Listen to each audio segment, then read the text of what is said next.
महात्मा विदुर को नीति शास्त्र का विद्वान माना जाता है। महात्मा विदुर ने अपने बड़े भाई धृतराष्ट्र को बुद्धिमान पुरुष के गुण इस प्रकार बतलाए हैं। 1. अपने वास्तविक स्वरूप का ज्ञान, उद्योग, दुख सहने की शक्ति और धर्म में स्थिरता, ये गुण जिस मनुष्य को पुरुषार्थ से च्युत नहीं करते वही पंडित कहलाता है, यानी बुद्धिमान। 2.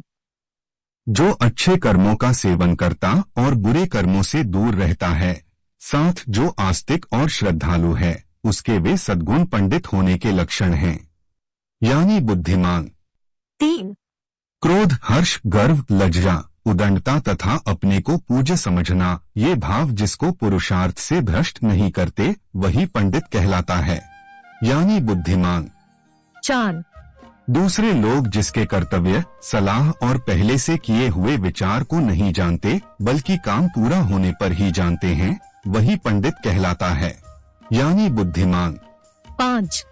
सर्दी, गर्मी, भय, अनुराग, संपत्ति अथवा दरिद्रता, ये जिसके कार्य में विघ्न नहीं डालते वही पंडित कहलाता है, यानी बुद्धिमान। 6.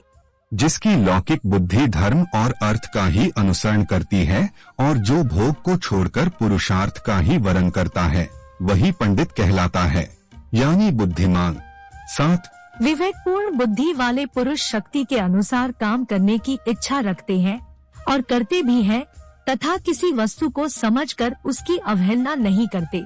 8. विद्वान पुरुष किसी विषय को देर तक सुनता है किंतु शीघ्र ही समझ लेता है, समझकर कर्तव्य बुद्धि से पुरुषार्थ में प्रवृत्त होता है, कामना से नहीं, बिना पूछे दूसरों के विषय में व्यर्थ कोई बात नहीं कहता है, उसका यह स्वभाव पंडित की मुख्य पहचान है, यानी बुद्धिमान। 9. पंडितों की सी बुद्धि रखने वाले मनुष्य दुर्लभ वस्तु की कामना नहीं करते, कोई भी वस्तु के विषय में शोक करना नहीं चाहते और विपत्ति में पड़कर घबराते नहीं है। 10. जो पहले निश्चय करके फिर कार्य का आरंभ करता है, कार्य के बीच में नहीं रुकता, समय को व्यर्थ नहीं जाने देता और चित्त को वश में रखता है, वही पंडित कहलाता है, यानी बुद्धिमान। 11. भरत कुल भूषण।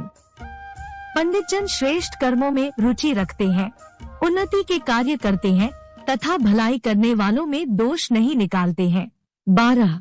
जो अपना आदर होने पर हर्ष के मारे फूल नहीं उठता, अनादर से संतप्त नहीं होता तथा गंगा जी के कुंड के समान जिसके चित्त को क्षोभ नहीं होता, वह पंडित कहलाता है, यानी बुद्धिमान। 13. जो संपूर्ण भौतिक पदार्थों की असलियत का ज्ञान रखने वाला, सब कार्यों के करने का ढंग जाने वाला तथा मनुष्य में सबसे बढ़कर उपाय का जानकार है, वही मनुष्य पंडित कहलाता है, यानी बुद्धिमान। 14.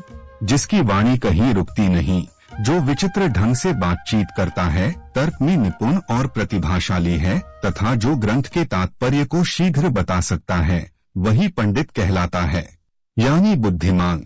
15.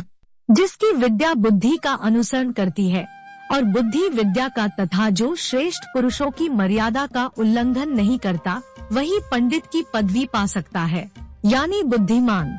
16. जो बहुत धन, विद्या तथा ऐश्वर्य को पाकर भी इठलाता नहीं चलता, वह पंडित कहलाता है, यानी बुद्धिमान।